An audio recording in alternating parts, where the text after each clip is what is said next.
Bienvenido, Espíritu Santo de Dios. Te adoramos, te damos gloria, bendecimos tu nombre, porque Él es santo por los siglos, por los siglos, por los siglos. Amén, amén, amén, amén, amén. Dios es bueno, Dios es bueno. Puedes adorarlo, simplemente cierra tus ojos. Padre, te damos gracias por la oportunidad de poderte adorar. Te damos gracias por la oportunidad de poder venir delante de ti. Te damos gracias por la oportunidad de poder escuchar tu voz. Te damos gracias por la oportunidad de traernos en este momento delante de ti, de parte de ti, para traer tu palabra a tu pueblo, Dios. Señor, con toda la reverencia, con temor, con temblor, me pongo en tus manos a fin de que tú seas glorificado, que tú seas exaltado, pero que tu iglesia sea edificada, oh Dios. En el nombre de Jesús te lo pedimos. Amén y amén. Si alguien tiene su Biblia, lo puede abrir conmigo o verán también en la pantalla.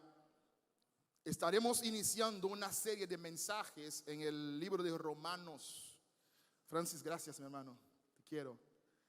Y hoy quiero introducir esa serie de mensajes predicando de Romanos capítulo 1. Por fe y para fe, con el tema una gran solución para un gran problema. Quiero leer Romanos 11, 16 al 17 y dice así: porque no me avergüenzo del evangelio, pues el evangelio es poder de Dios para salvación a todo el que cree, al judío primeramente y también al griego, porque en el evangelio la justicia de Dios se revela por fe y para fe, como está escrito, mas el justo por la fe vivirá. Mas el justo por la fe vivirá. Te puedes sentar. Romanos. Dice el pastor John Piper que Romanos es la carta más grande, más importante jamás escrita. La carta más importante que alguien alguna vez tomó pluma y escribió. ¿Qué es la carta a los romanos? La Biblia, que solíamos tener abierta en la mesa, en la esquina, que encuentras en el cajón de cada gavetero, de cada habitación de hotel, es un libro conformado por libros. Es un libro conformado por 66 libros. Y hay una sección que se llama Antiguo Testamento o Antiguo Pacto, que tiene unas 39 libros, dependiendo de cómo uno lo cuenta. Y luego hay otra sección llamada Nuevo Testamento, que tiene 27 libros, dependiendo de cómo uno lo cuenta. Eso hace entonces unos 66 libros mayormente, que es lo que conocemos. El Nuevo Testamento comienza en Mateo y llega y termina en Apocalipsis. En el Nuevo Testamento el libro comienza con 5 libros de historia. 4 que son de biografías de Jesús: Mateo, Marcos, Lucas y Juan. Y luego tenemos un libro de los primeros eventos de la iglesia llamado Hechos de los Apóstoles.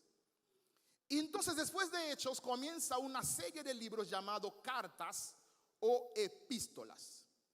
La primera carta que van a encontrar después de Hechos es la carta escrita por el apóstol Pablo, llamado la epístola a los romanos. Romanos, entre las cartas del Nuevo Testamento, es el más grande en cuanto a cantidad de palabras. O sea, Romanos tiene 16 capítulos. Eso lo hace grande.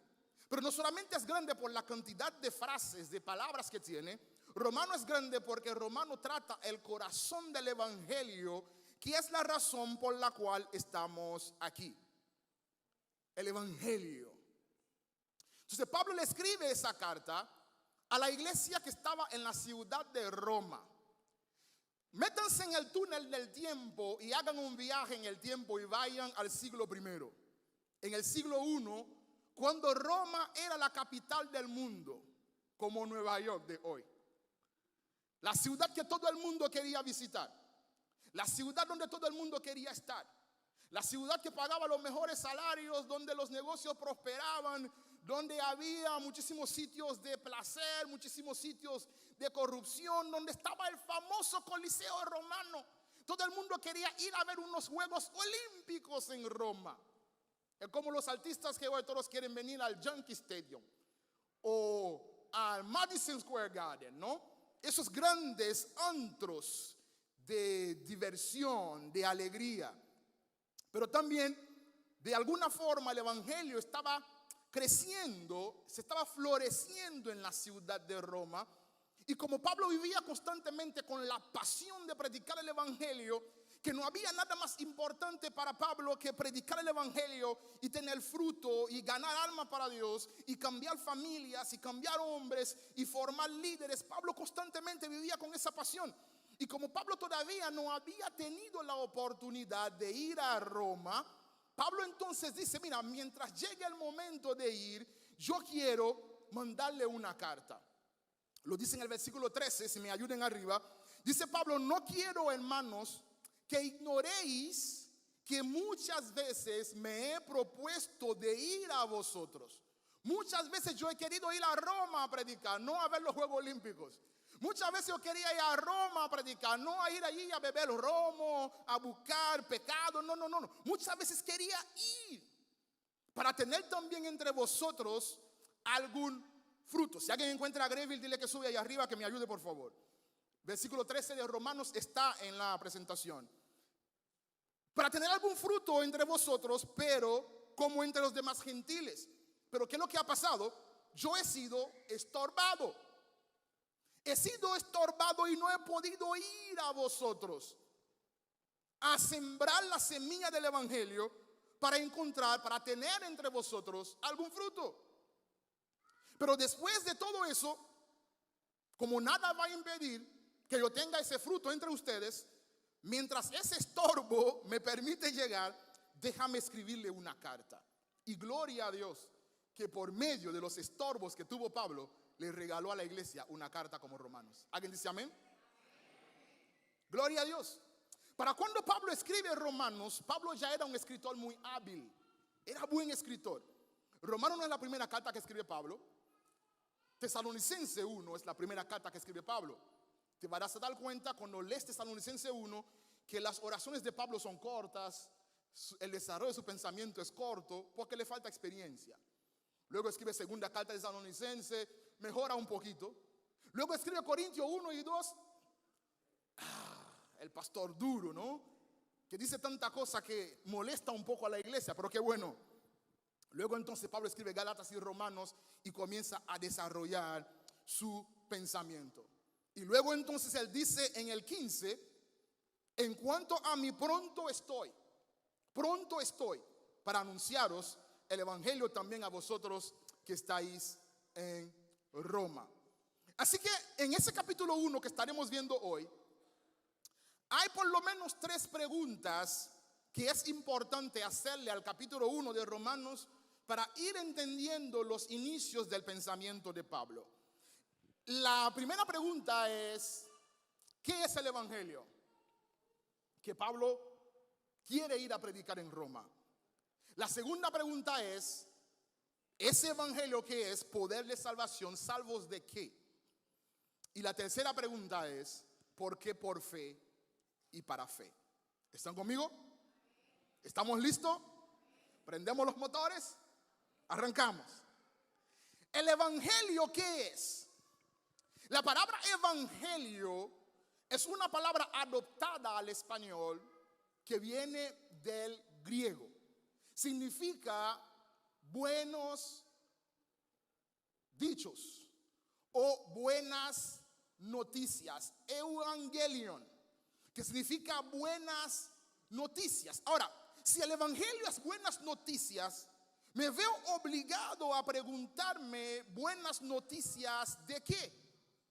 Porque si el evangelio es buena noticia, es porque la respuesta a una mala noticia. Porque si no hay una mala noticia, el evangelio simplemente es noticia. ¿Están conmigo? Si no hay una mala noticia, el evangelio simplemente es noticia. Pero el evangelio es buena noticia porque hay una mala noticia. Por lo tanto, para entender por qué el evangelio es buena noticia, necesito entender cuál es la mala noticia. ¿Están conmigo? Porque si no entiendo cuál es la mala noticia, el evangelio simplemente es noticia. Pero el evangelio no es simplemente una noticia más. El evangelio no es la noticia que escuchas por CNN, por Fox News o por todos los mentirosos que andan por ahí. El evangelio es buena noticia porque el evangelio es poder de Dios para salvación. Pero hasta que no entendemos la mala noticia, no podemos valorar la buena noticia. Y yo les voy a leer literalmente cuál es la mala noticia. Pero antes de leerle en la Biblia cuál es la mala noticia, yo quiero que ustedes presten mucha atención en lo que les voy a decir.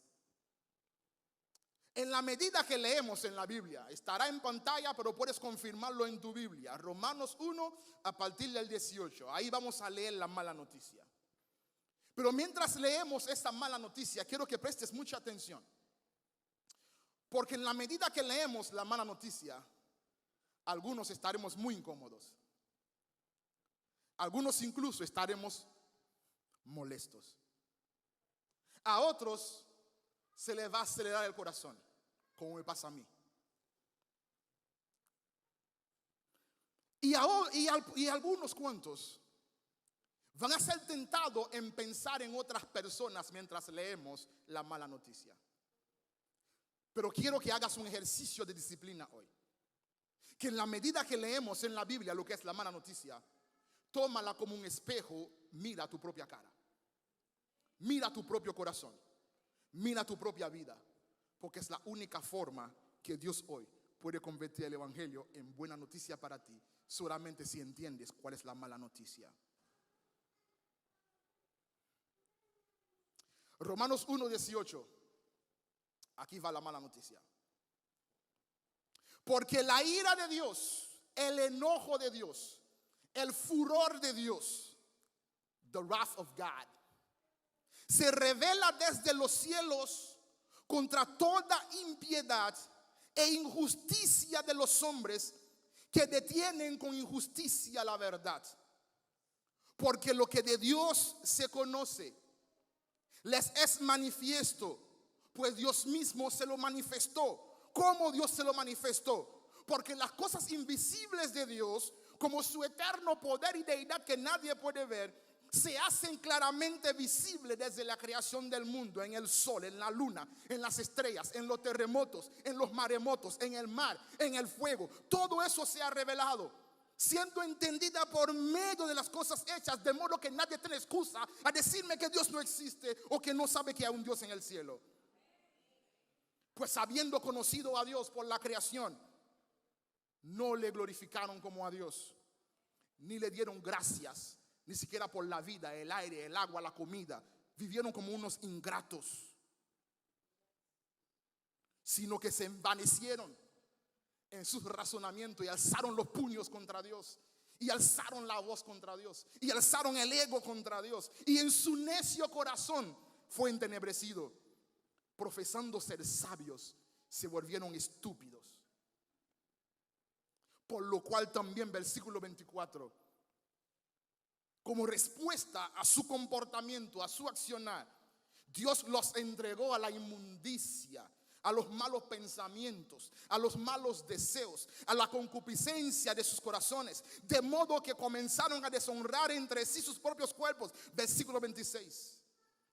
Por esta razón de haberse vuelto arrogante contra Dios, Dios los entregó a pasiones degradantes, vergonzosas. Porque sus mujeres cambiaron la función natural por la que es contra naturaleza, de la misma manera que los hombres, abandonando el uso natural de la mujer, se encendieron en su lujuria, en sus malos pensamientos unos con otros, cometiendo hechos vergonzosos hombres con hombres y recibiendo el castigo en su propio cuerpo. Versículo 28. Y así como ellos no tuvieron a bien reconocer a Dios, como no querían adorar a Dios, Dios los entregó a una mente depravada para que hicieran las cosas que no convienen. ¿Y cuáles son esas cosas? Miremoslos juntos y lloramos juntos. Nos llenamos de toda injusticia, maldad, avaricia, malicia, llenos de envidia, homicidios, pleitos, engaños y malignidad. ¿Qué sigue diciendo el pasaje? Son chismosos. Eso es la mala noticia. El chisme no es de Dios. El chisme es tan pecado como el homicidio. Detractores, aborrecedores de Dios, insolentes. Una respuesta para cada persona, y no me someto a nadie. El que me busca la encuentra, porque tengo para devolverle a todo el mundo. Insolente, soberbios, jactanciosos, inventores de lo malo, jóvenes desobedientes a los padres, sin entendimiento, desleales, indignos de confianza, sin amor, despiedados. Y conociendo nosotros que el decreto de Dios dice que los que practiquen tales cosas son dignos de muerte, no solamente la hacemos, sino que también damos aprobación a los que la practican. Eso es la mala noticia. ¿Alguien se vio en el espejo? Porque yo sí. Cuando mires en el espejo de frente, no vas a ver la cara del prójimo, vas a ver la cara tuya. La mala noticia es que la peor noticia que la humanidad puede recibir, amados hermanos, la peor noticia que tú y yo podamos recibir en la vida no es el cáncer, no es el COVID, no es el SIDA, no es la pobreza mundial, no es el hambre en el mundo, no es el desorden que hay en Haití, en Cuba, en Venezuela, que eso es malo. Todo eso es muy malo. Pero la peor noticia que tú y yo podamos recibir es el problema del pecado. Todo el dolor, la enfermedad y la maldad del mundo son frutos del árbol podrido. Tú puedes eliminar los frutos, pero el próximo año el árbol vuelve a florecer. La solución al problema no es matar los frutos. La solución al problema es sanar el árbol. Porque la maldad que hay en el mundo es fruto del árbol podrido, y el árbol podrido se llama pecado.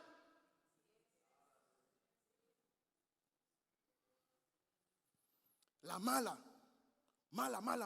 malísima noticia, a la cual el evangelio es buena noticia, es el problema del pecado y sus muchas manifestaciones. Así que, amado hermano, huye del pecado. Corta con lo que tienes que cortar. Cambia lo que tienes que cambiar.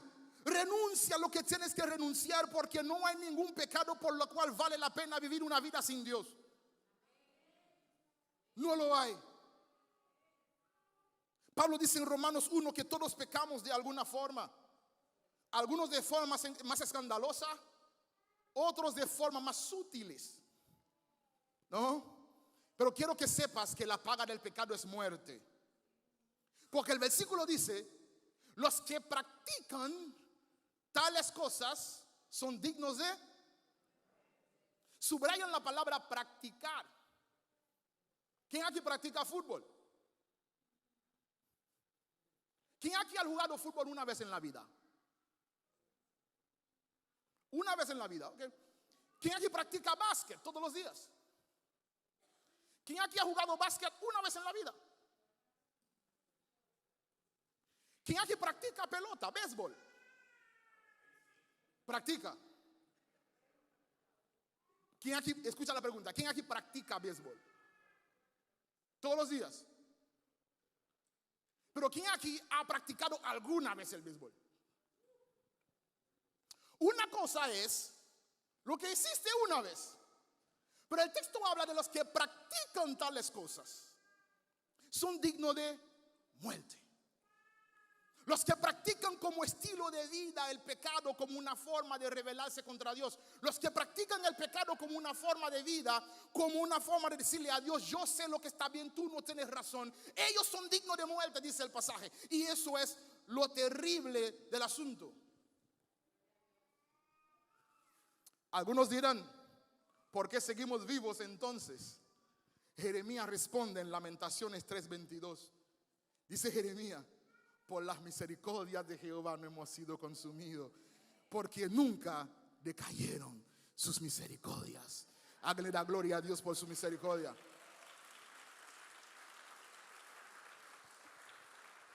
Somos dignos de muerte por practicar el pecado, y lo peor, encontrar placer en el pecado, ofendiendo a Dios.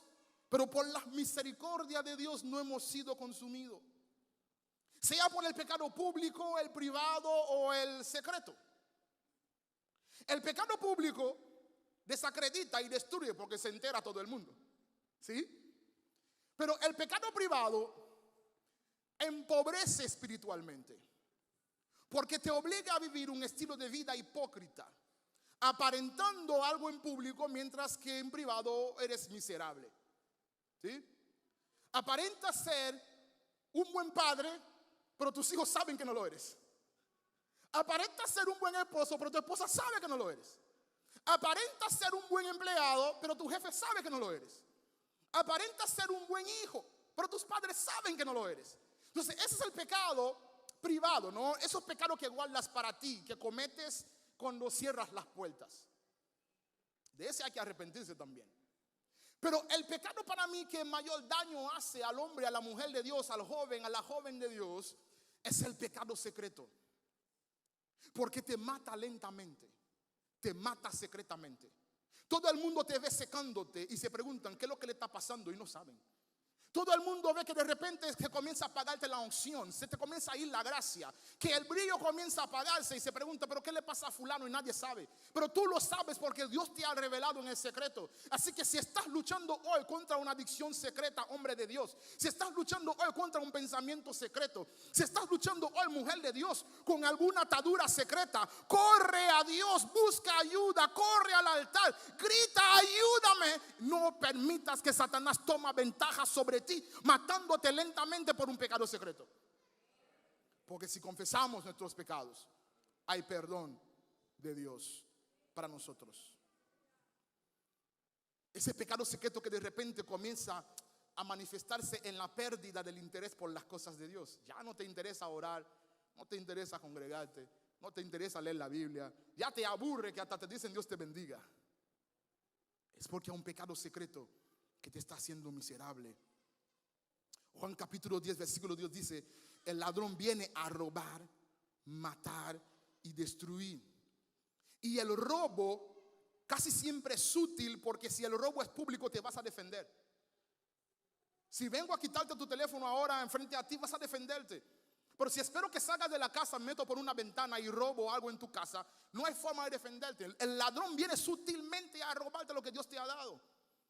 Y te dice: esconde ese pecado, practícalo en lo íntimo, practícalo en lo oculto, practícalo en el secreto, que te va a hacer sentirte bien. Pero mientras lo estás practicando en el secreto, Él está robando, drenando tu familia, drenando tu bolsillo, drenando tu corazón, drenando el Espíritu Santo en tu vida, drenando el gozo, drenando la unción, drenando la gracia de Dios, drenando los sueños de Dios. Y de repente comienzas a caminar como un zombie en la calle, que no tiene ni alma ni espíritu. Pero el que tiene a Jesús, dice el mismo Juan 10, Cristo viene a dar vida y vida en abundancia. Y esa vida en abundancia es lo que Dios tiene para ti. La miseria espiritual, la vergüenza espiritual, la culpa no es lo que Dios tiene para ti. Lo que Dios tiene para ti es gozo en el Espíritu. Así que hoy renuncia al pecado, porque el pecado mata, roba, destruye. Pero la gracia de Dios es lo que te va a llevar a los lugares que Dios quiere llevarte en el día de hoy.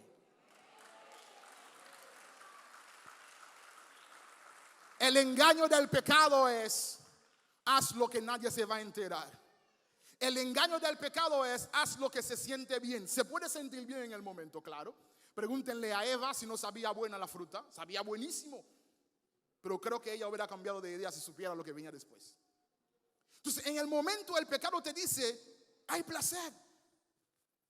Sí, pero al final te deja con la culpa.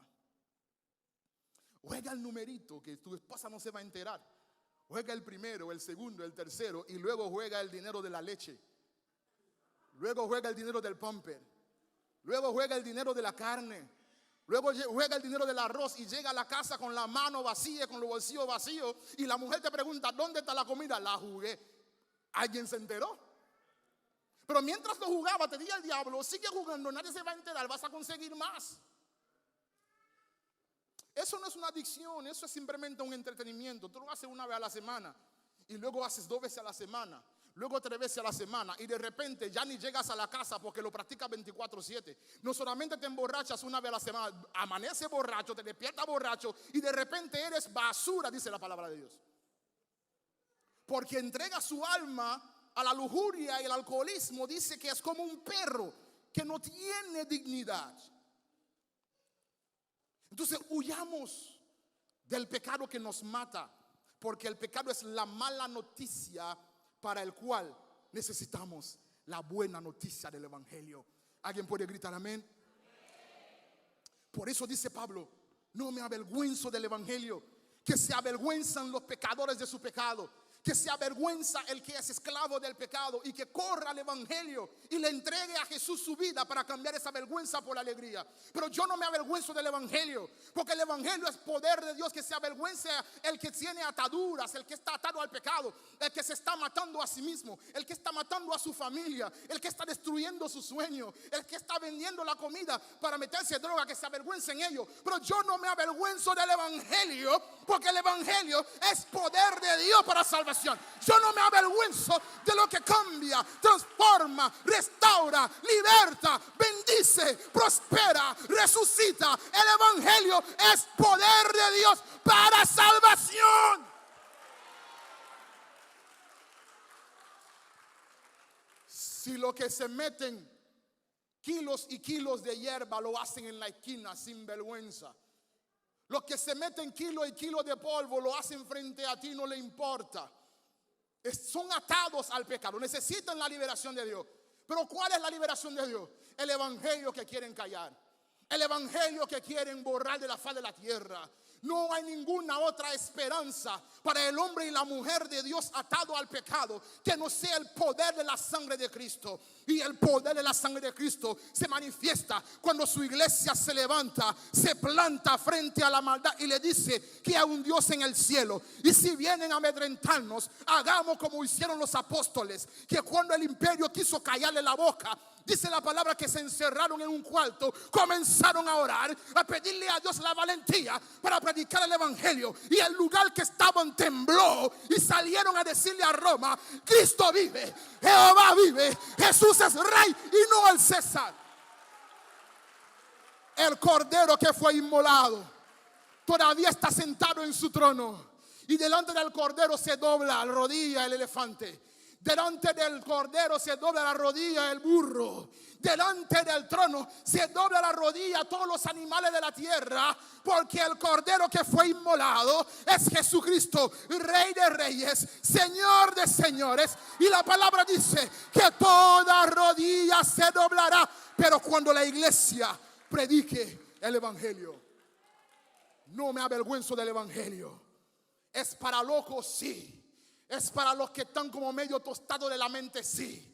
Pero es mejor ser estúpido para el mundo, pero sabio para Dios, que es el sabio para el mundo, pero perdido de la relación con Dios. Y yo escojo a Dios. ¿Sabe por qué?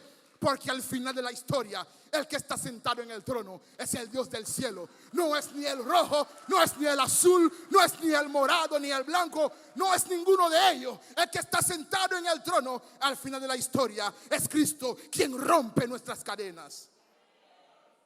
Así que, familia, cuando nos vemos abrumados, rodeados, custodiados por las 4 esquinas por el pecado, no te atormentes, no te asustes. Nos levantemos y proclamamos la noticia de que hay un Dios que salva, hay un Dios que liberta, hay un Dios que restaura, porque Jesús es Señor y Salvador.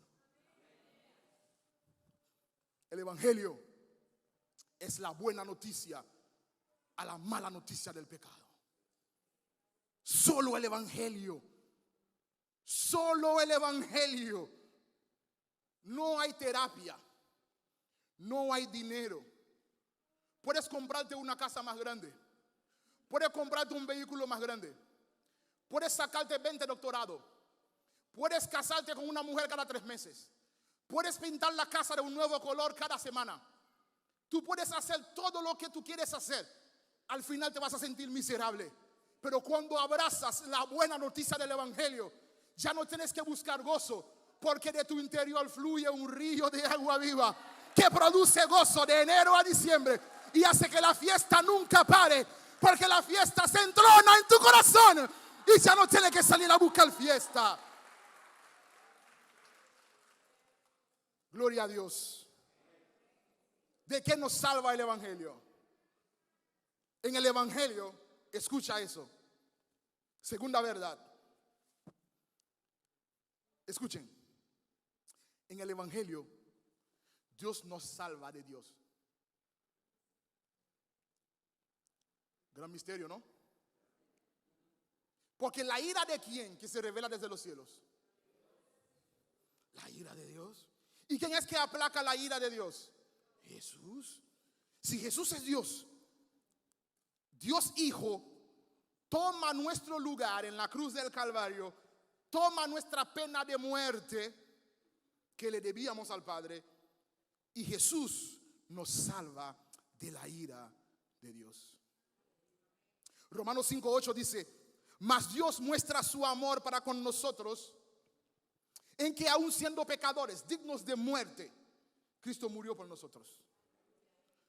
Ahora, mucho más ahora, estando ya justificados en Cristo en su sangre, por Cristo seremos salvos ¿de qué? ¿De la ira de quién? Alguien da gloria a Dios por Jesús. ¡Aleluya! Jesús es mi medalla de oro, es mi trofeo, es mi campeón. Cuando me siento perdido, me siento que si me levanto de la cama, Dios me va a fulminar. Simplemente miro la cruz y mira a Jesús, digo, ese hombre está en la cruz del Calvario. Mientras Jesús está en la cruz, mientras está sentado a la diestra del Padre, tú y yo no tenemos por qué temer, porque Cristo es la solución al pecado. Así que tú necesitas a Jesús, amados. Lo que tú necesitas es Jesús. Necesitas a Jesús, porque el herido fue por nosotros, el castigo de nuestra paz fue sobre él. En su muerte tenemos vida. Horrenda cosa es caer en las manos de un Dios airado, pero gloria a Dios que envió a su unigénito Hijo a morir por nosotros, para que en su muerte tengamos nosotros vida eterna. Jesús cargó toda la ira del Padre. Jesús cargó tu infierno por ti. Pero si rechazas a Jesús, te tocará cargar tu propio infierno. Lo repito. Jesús en la cruz cargó con tu infierno. Por eso hoy eres libre de culpa. Porque todo aquel que el juez le dice culpable va a la cárcel. Y hoy, siendo culpable de haber cometido pecados, somos declarados justos porque Cristo cargó con nuestra culpa. Cargó con la pena que tú tenías que pagar. Y te voy a decir algo, nadie se escapa del juicio de Dios. Pero si tú quieres escaparte del infierno que te toca, corre a Jesús. Porque todos los pecados del mundo se pagan en dos lugares: o en la cruz en Cristo, o en el infierno por toda la eternidad. Es una palabra que hace mucho que no escuchamos, ¿verdad? Pero el infierno es real y todavía arde, dice Agapito. Entonces corre a Jesús, que es bendito por siempre, porque Él ya cargó con tu ira. ¿Por qué pagar una deuda que ya otro pagó por ti? Eso suena raro, ¿no? ¿Verdad que sí? Te llamó al banco, ya tú no debes nada. Y resulta tú te levantas mañana lunes, mira, yo sé que me dijeron que yo no debo nada, pero quiero pagar como quiera. ¿Cómo se llama eso? Digan la palabra, no quiero decirlo yo. ¿Cómo se llama? Tonto. ¿Y cómo es? Díganlo. Díganlo fuerte. Gracias. No lo dije yo. No vayas a pagar una deuda que ya pagaron por ti, que ni siquiera puedes pagar. En Cristo Dios tomó nuestra deuda por su justicia, lo cargó en Cristo, y por medio de un milagro de justificación en Cristo somos declarados libres de culpa. De tal manera que ahora, si vivimos, vivimos en Cristo y para Cristo, porque ya Cristo murió nuestra muerte. Entonces, ¿de qué somos salvos? Dios nos salvó de Dios. O sea, el mismo banco cogió de su propio dinero y pagó la deuda por ti. para que hoy puedas volver a invertir y que tengas el crédito limpio. No vuelva a pasar por ese banco otra vez porque ya pagó. Última verdad. ¿Qué es por fe y para fe? Es la expresión solamente por fe, traducido en latín en sola fide. Es decir, nuestra relación con Dios comienza con fe, se lleva a cabo por fe y termina con fe. No es que yo comencé a creer y luego comienzo a hacer otras cosas. No, es fe, todo el camino. Yo no sé qué será de mi vida mañana, pero creo que Dios tiene una solución. Yo no sé si muchas cosas que yo no lo sé, pero yo le creo a Dios. Yo sé que yo soy un pecador, pero creo que Dios me perdona. Yo sé que le he fallado a Dios una y otra vez, pero yo creo que Dios me restaura. Yo sé que le debo a Dios, pero creo que Jesús pagó por mí. Entonces solamente por fe, hoy, mañana y siempre, siempre por fe. Nunca salgas de la fe. Y la fe es la suma de 3 elementos. Digan conmigo 3. Conocimiento, convicciones y acciones. ¿Por qué conocimiento, convicciones y acciones? Lo que sabemos informa nuestra fe. Jesús le dice a la mujer samaritana en Juan capítulo 4 que nadie puede adorar a Dios sin conocimiento, porque no hay fe sin conocimiento. Para tener fe en Dios hay que conocer al Dios que se ha revelado. Para eso hay que leer la Biblia, Así que vende la televisión, como dijo Pastor Zenón una vez, cómprate una Biblia. Vende el microondas, cómprate una Biblia. Es más importante la Biblia que el microondas. Deja de beber soda, ahorra el dinero, cómprate una Biblia, pero léela. Tú necesitas pasar tiempo con Dios en su palabra para conocer a Dios. Pasar tiempo con Dios en oración para conocer a Dios. Buscar su rostro. La fe comienza con conocer a Dios. Ahora, ese conocimiento va a informar, va a edificar tus convicciones. Yo te pregunto, iglesia, ¿quién está alimentando tus convicciones? CNN, Fox News, Telemundo, tu DN, ¿cómo llama el otro? Univisión. Si esas son la gente que están informando tus convicciones, estás frito como un tostón, como un chicharrón. ¿Hablo con chicharrón? Si esa gente son los que están edificando tus convicciones, estás frito, porque se venden al mejor postor. Se prostituyen por poder, dinero, y te van a vender tu alma al diablo con tal de conseguirlo.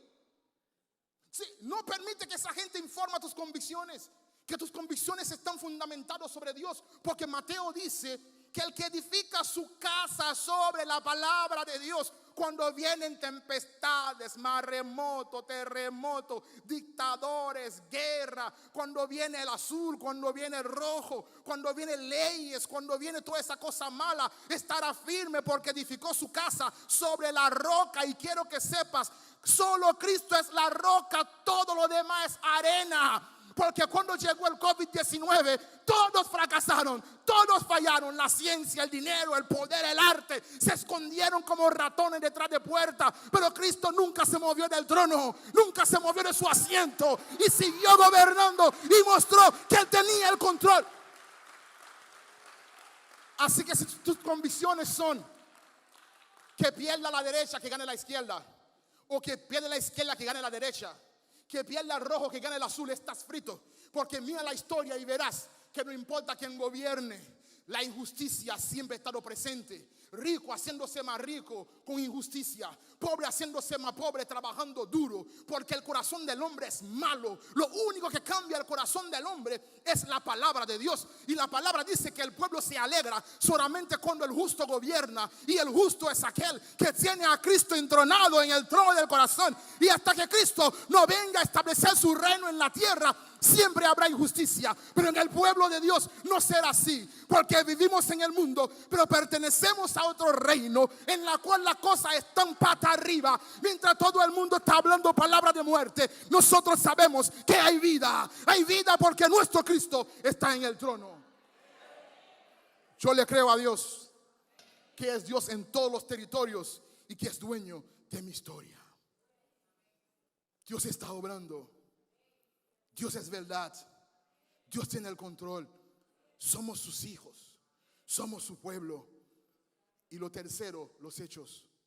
Lo que yo sé informa lo que creo, y lo que creo motiva lo que hago. Se llama testimonio. No me digas que crees y no haces nada con esta fe. Dice Santiago, el que dice que cree y no hace nada con la fe, está hablando pluma de burro. ¿Saben lo que es eso? Es una expresión dominicana que significa hablando palabra al viento. Mentira, embute, embutero, falsante. Dice Santiago, no yo. Dice Santiago que el tal es un mentiroso. ¿Qué es un mentiroso? Uno que habla pluma de burro.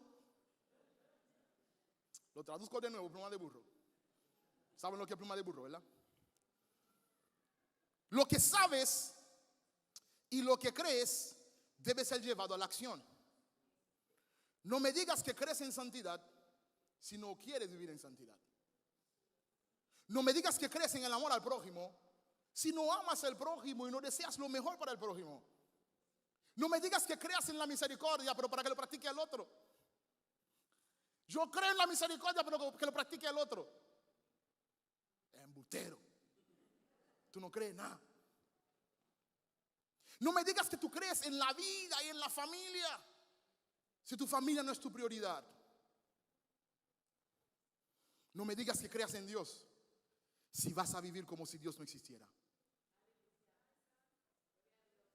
Si crees en Dios, vive teniendo en cuenta a Dios.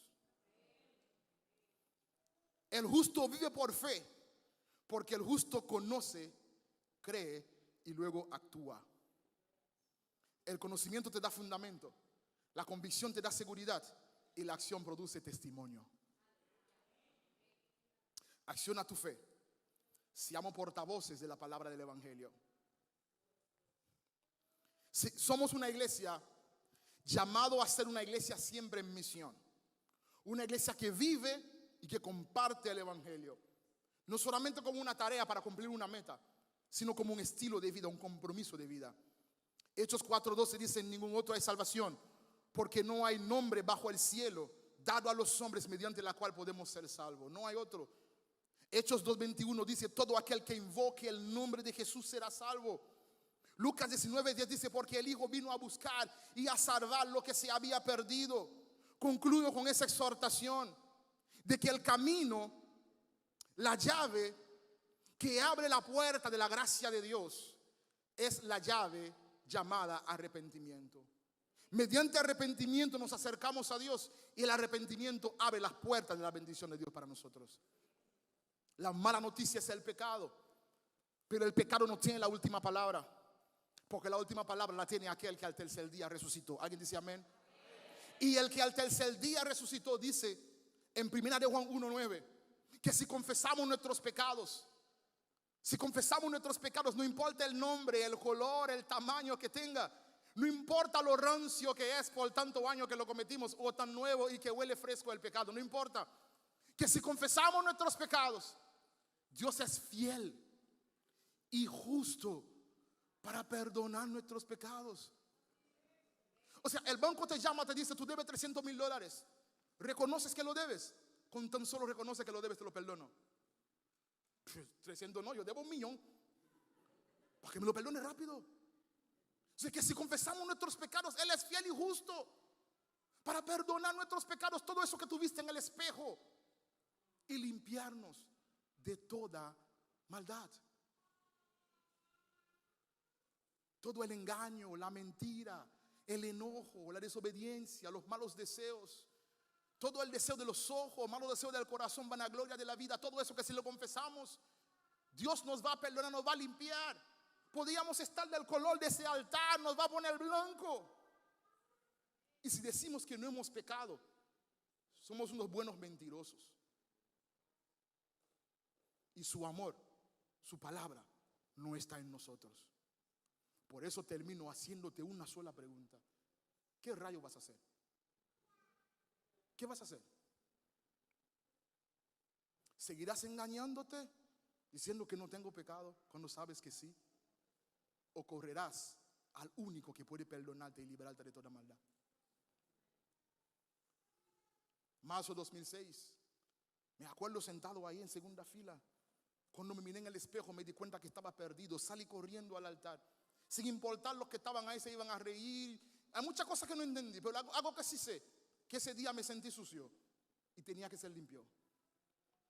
Por haberle fallado a mis padres, por haber engañado a tantos amigos, por haber puesto mi orgullo por encima de la amistad y de la familiaridad, por haber traicionado la confianza de los que confiaban en mí, por haber roto muchos corazones, por haber hecho trampa en tantos exámenes, por haber robado y por haber vivido lejos de Dios, sobre todo sin temor a Dios, por no haberle dado gracias por ser Dios.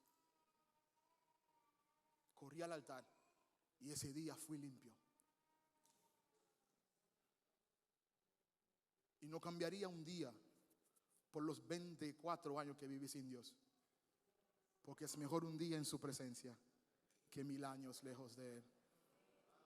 Su presencia está acá. Ponte de pie, iglesia. El altar está abierto. No permitas que la mala noticia te mate. Hay buena noticia para ti. La buena noticia es que el evangelio es para todos. Toda nación, tribu y lengua vendrán delante del trono y le adorarán. Cuando llegue ese día, yo quiero estar ahí, adorando con venezolanos, puertorriqueños, los hondureños que Haití le va a ganar hoy en el partido de fútbol.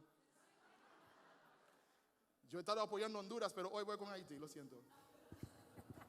Sí, pero adoraremos juntos. Cubanos, africanos, asiáticos, porque es lo que hace el evangelio. Rompe las cadenas, quita las barreras, nos salva, nos restaura.